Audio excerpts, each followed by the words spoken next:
southeast, then you went up to north and finished now.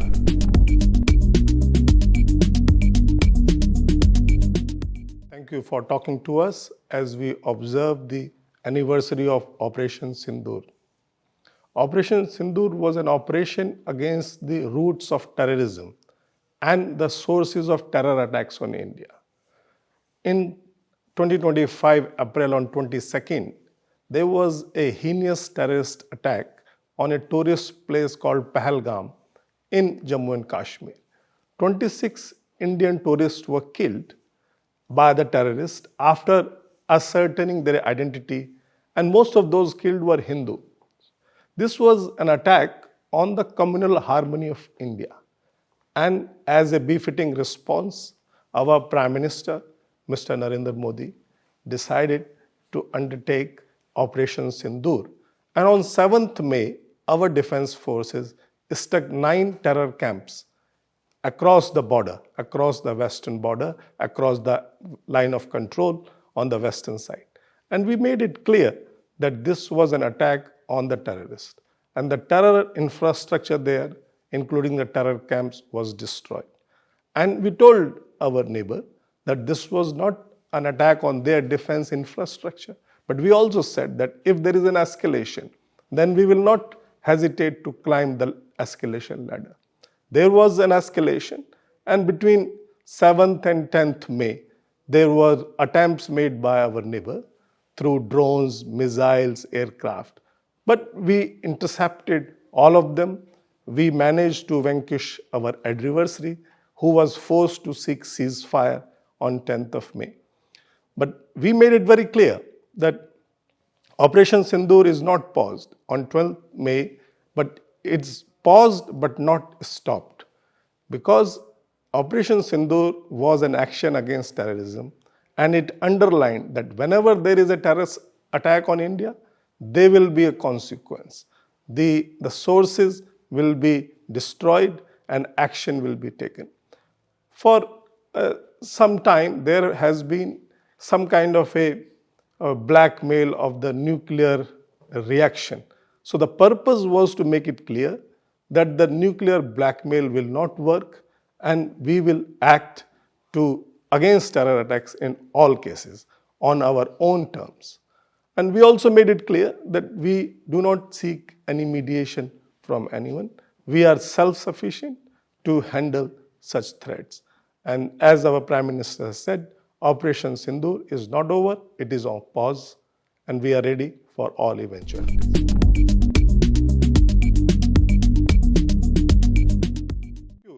India and Morocco are very old partners. We have partnerships in many areas, including in manufacturing. This partnership of Tata Advanced Mobility Systems opening a factory in Bebrashid is a new chapter in the area of defense industry partnership. There they are making together defense vehicles for use by the Moroccan defense forces as well as for export at a later date. It's a unique example where Moroccan technicians, engineers are working using the Indian technology, Indian design to create something which will be used by Moroccan. And so it's entirely a Moroccan product with Indian heart, made by Moroccan hands. And there are many factories in Morocco where your technicians and engineers put together European or American or cars and vehicles from other regions.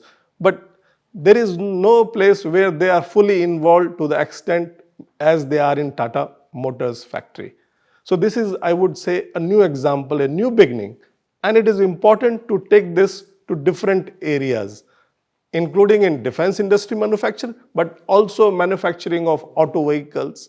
We also have, you would be surprised to know, plans to jointly produce an aircraft in Morocco. As you know, the Kingdom of Morocco has over the years developed its aviation sector. Now you are producing fuselages and different parts of aircrafts for many big companies. But there is no production of complete aircraft because many of these companies are not ready to share designs with you or they do manufacturing in parts. But from India, there is a proposal to jointly produce a complete aircraft here. So there are many such ideas which are being discussed and considered, and I hope that we will see more presence of India-Morocco joint manufacturing. Because when we say make in India, which is also make abroad with our partners for exports and for consumption in other markets.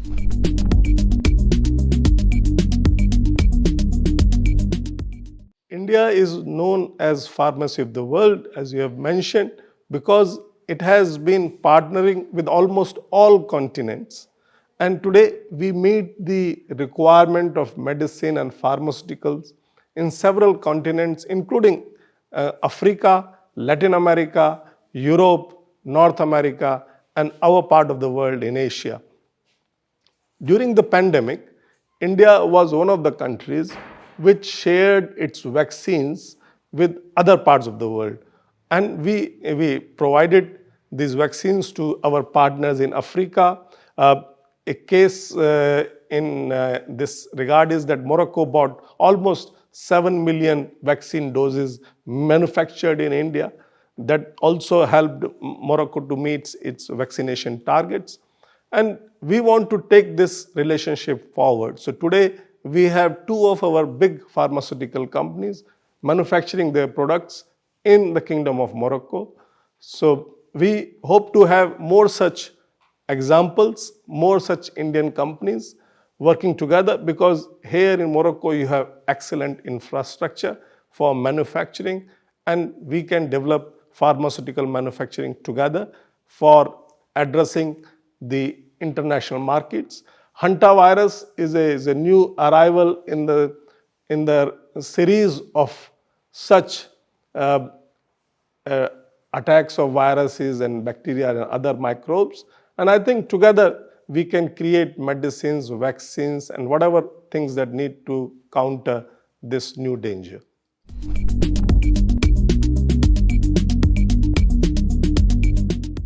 Our trade has done very well in the last 4 or 5 years. Before pandemic, our trade was in the range of 2.5 billion. Today, we have crossed 4 billion. So we have made a good progress. And if we continue in the same manner, the future holds very good promise for both the countries. Our trade is very well balanced. Morocco has a good positive trade with India, which is a very good sign. And there are many other areas where we can diversify our partnership, be it renewable energy, automotive sector, manufacturing, pharmaceuticals. And I think if we take forward the proposals which are being considered by business houses of two countries, we will successfully grow our trade as well as investment. Indian companies have been consistently investing in the Kingdom of Morocco. We have very positive feeling about the business environment in the Kingdom of Morocco. The leadership of Morocco has taken very wise steps, and I think our companies are interested in coming here and putting investment and creating facilities that will serve the needs of both the populations.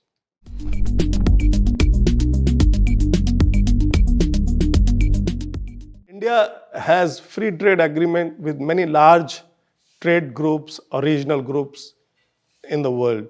For example, we have a trade deal or free trade agreement with the European Union. We have an interim trade deal with the United States. We have excellent trade relations with the other countries like United Kingdom. And we also have another agreement with the European northern countries. Morocco also has very good free trade agreements and other arrangements with the United States, with the European Union, with GCC. So there is a lot of overlap between the kind of agreements we have with our bilateral partners. And I think it will be a natural forward step to have such an agreement with us. But our trade is growing, and I think this is a natural progression of our trade that we will be discussing. a preferential trade agreement or a free trade agreement in the coming months and years.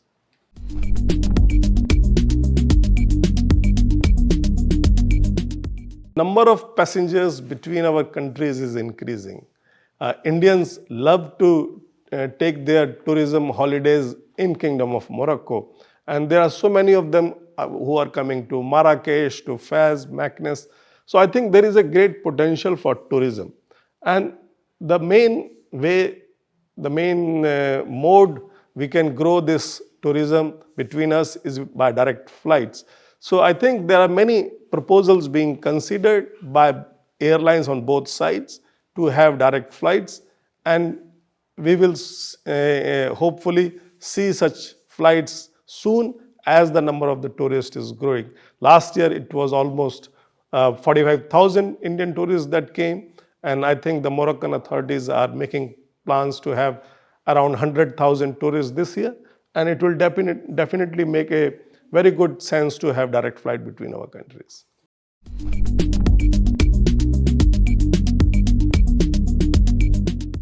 India and Morocco are outward-looking countries. We work with our partners in our neighborhood as well as also far, and we have very good relations between ourselves. And as you would know, India has very close links with the African continent. We have very old relationship.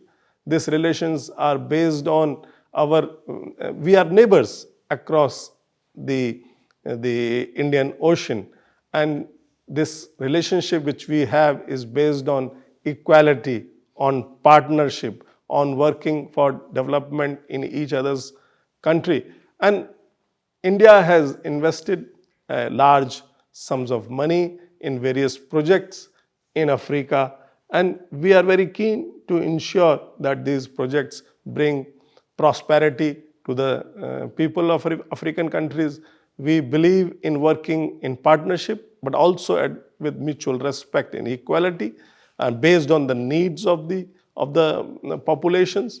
To take forward our discussions on these project and developmental models, India is organizing the 4th edition of the India-Africa Forum Summit in New Delhi in end of May.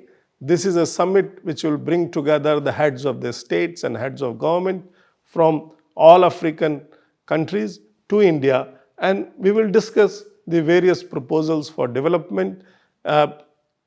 As in Africa you have Agenda 63, we also have in India Viksit Bharat 2047.